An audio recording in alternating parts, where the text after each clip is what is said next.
ഇപ്പം നമ്മൾ വളരെ കുറച്ച് ആളുകളായിരിക്കും റിവ്യൂ കണ്ടിട്ട് സിനിമയ്ക്ക് പോകുന്നതെന്ന് എനിക്ക് തോന്നണേ, ഞാൻ വിശ്വസിക്കുന്നത്. അല്ല, തീരെ ചെറിയ സ്വാധീനം ഉണ്ടാകുമായിരിക്കും എന്നേ ഉള്ളൂ. അല്ലാണ്ട് ഒരു മികച്ച സിനിമയെ ഇല്ലാണ്ടാക്കാൻ ഒരു റിവ്യൂവിനൊന്നും പറ്റില്ല. ഒരാളൊരു റിവ്യൂ പറഞ്ഞെന്ന് വെച്ചിട്ട് ഒരു മികച്ച സിനിമയെ ഇല്ലാണ്ടാക്കാൻ പറ്റില്ല എന്ന് ഞാൻ ഉറച്ചു വിശ്വസിക്കുന്നു. അല്ല, എനിക്ക് തോന്നുന്ന ഒരു കാലം ഇപ്പം നമ്മളിപ്പം എത്രയോ വർഷമായിട്ട് സിനിമകൾ ഓരോ സീസണിൽ 4, 5, 6 സിനിമകൾ വരുന്നു. ഒരു സമയത്തും ഒരു സിനിമയുടെ വിജയം മറ്റൊരു സിനിമയ്ക്ക് ആളെ കുറയ്ക്കുന്നതായിട്ട് ഇതുവരെ കണ്ടിട്ടില്ല. ഏത് സീസണിലായാലും 2 നല്ല സിനിമ വന്നിട്ടുണ്ടെങ്കിൽ 2 പടം ഓടും, 4 നല്ല സിനിമ വന്നു കഴിഞ്ഞാൽ 4 ഓടും. ഇനി ഒരു പടവും നല്ലതല്ലെങ്കിൽ ഒരു പടം ഓടത്തില്ല. അതാണ് അതിൻ്റെ റിയാലിറ്റി എന്നാണ് തോന്നുന്നത്. ഒന്നിനൊരു കോമ്പറ്റീഷനൊന്നും അല്ല. നമ്മൾ എന്തായാലും ക്രിസ്മസിന് ഇഷ്ടം പോലെ അവധി ദിവസമുണ്ട്. 3, 4, 5 നല്ല പടം വന്നാലും കാണാനുള്ള സമയമുണ്ട്. ഇന്നുവരെ അങ്ങനെ മലയാളത്തിലൊരു എനിക്കങ്ങനെ ഒരു അനുഭവം തോന്നിയില്ല. വേറെ സിനിമ ഭയങ്കര വിജയത്തിൽ ഓടുന്നതുകൊണ്ട് വേറെ സിനിമയ്ക്ക് ആളില്ലാണ്ട് പോകുന്ന അങ്ങനത്തെ ഒരു അവസ്ഥയൊന്നുമില്ല. നമുക്കിപ്പം നല്ലൊരു സിനിമയാണെങ്കിൽ ആരും തിയേറ്ററിൽ നിന്ന് മിസ് ചെയ്യണമെന്ന് എനിക്ക് തോന്നുന്നത്. നമ്മുടെ ആവശ്യമാണല്ലോ നല്ലൊരു സിനിമ തിയേറ്ററിൽ വരുമ്പോൾ തിയേറ്ററിൽ തന്നെ കാണുക എന്നുള്ളത്. ഞാനതിനെ അങ്ങനെ കാണുന്നില്ല. എൻ്റെ അഭിപ്രായം അതല്ല. ഞാൻ ഒരാളൊരു റിവ്യൂ പറഞ്ഞെന്ന് വെച്ചിട്ട് ഒരു സിനിമയ്ക്ക് ആൾ കയറാതിരിക്കുന്നൊന്നും ഞാൻ കരുതുന്നില്ല. ഒരാളുടെ റിവ്യൂവിനെ ബേസ് ചെയ്തിട്ടൊന്നും അല്ല മലയാള സിനിമ അല്ലെങ്കിൽ ഇൻഡസ്ട്രി നിലനിൽക്കുന്ന അല്ലെങ്കിൽ ആളുകൾ കയറുന്നതൊക്കെ.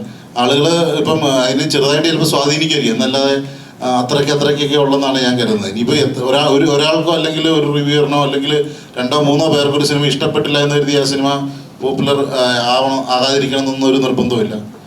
ആളുകൾ ഒരു മൗത്ത് പബ്ലിസിറ്റിയിൽ അല്ലെങ്കിൽ ഇപ്പം നമ്മൾ വളരെ കുറച്ച് ആളുകളായിരിക്കും റിവ്യൂ കണ്ടിട്ട് സിനിമയ്ക്ക് പോകുന്നതെന്ന് എനിക്ക് തോന്നണേ, ഞാൻ വിശ്വസിക്കുന്നത്.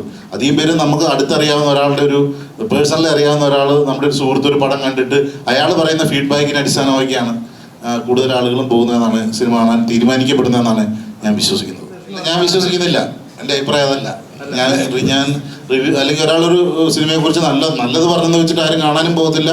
അല്ല, തീരെ ചെറിയ സ്വാധീനം ഉണ്ടാകുമായിരിക്കും എന്നേ ഉള്ളൂ. അല്ലാണ്ട് ഒരു മികച്ച സിനിമയെ ഇല്ലാണ്ടാക്കാൻ ഒരു റിവ്യൂവിനൊന്നും പറ്റില്ല. ഒരാളൊരു റിവ്യൂ പറഞ്ഞെന്ന് വെച്ചിട്ട് ഒരു മികച്ച സിനിമയെ ഇല്ലാണ്ടാക്കാൻ പറ്റില്ല എന്ന് ഞാൻ ഉറച്ചു വിശ്വസിക്കുന്നു. അതേപോലെ ഒരു മോശം സിനിമേനെ ഒരാൾ 4 പേര് നല്ലത് പറഞ്ഞെന്ന് വെച്ചിട്ട് നന്നാക്കാനും പറ്റില്ല. ആൾക്കാർ അത്ര പൊട്ടന്മാരൊന്നും അല്ല പ്രേക്ഷകർ.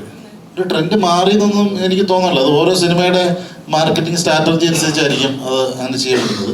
പിന്നെ എന്ന് വെച്ചാൽ നമ്മൾ സിനിമയിൽ പ്രവർത്തിച്ച കുറച്ച് ആൾക്കാർ സിനിമ ഇറങ്ങുന്നതിന് മുമ്പ് വന്നിരുന്നിട്ട് ഭയങ്കര തള്ളി ഭയങ്കര സിനിമയാണ്, നിങ്ങളെല്ലാവരും പിന്നെ ആനയാണ് കുതിരയാണ് എന്ന് പറയുന്നതൊക്കെ എത്രമാത്രം എഫക്റ്റീവാണ് എന്നെനിക്ക് തോന്നുന്നില്ല. ഇതൊക്കെ ഇപ്പം കാരണം ഇപ്പം നമുക്കൊരു സിനിമ ഇന്നിപ്പം ഇറങ്ങി, ഇന്ന് റിലീസായി, രാവിലത്തെ ഷോ കഴിഞ്ഞ് ഉച്ച കഴിയുമ്പോഴത്തേക്കും കേരളത്തിൽ ഇപ്പം ഒരു സിനിമയോട് അടുത്ത് നിൽക്കുന്ന അല്ലെങ്കിൽ സിനിമ കാണുന്ന കേരളത്തിലെ ഒരു 90% പ്രേക്ഷകനും ഈ സിനിമയെക്കുറിച്ചുള്ള റിവ്യൂ അല്ലെങ്കിൽ ആളുകളുടെ അഭിപ്രായം കിട്ടിക്കഴിഞ്ഞ് അവരിന്ന് തന്നെ തീരുമാനിച്ചിട്ടുണ്ട് ഈ ആഴ്ച ഈ സിനിമ കാണണോ വേണ്ടയോ എന്നുള്ളത്.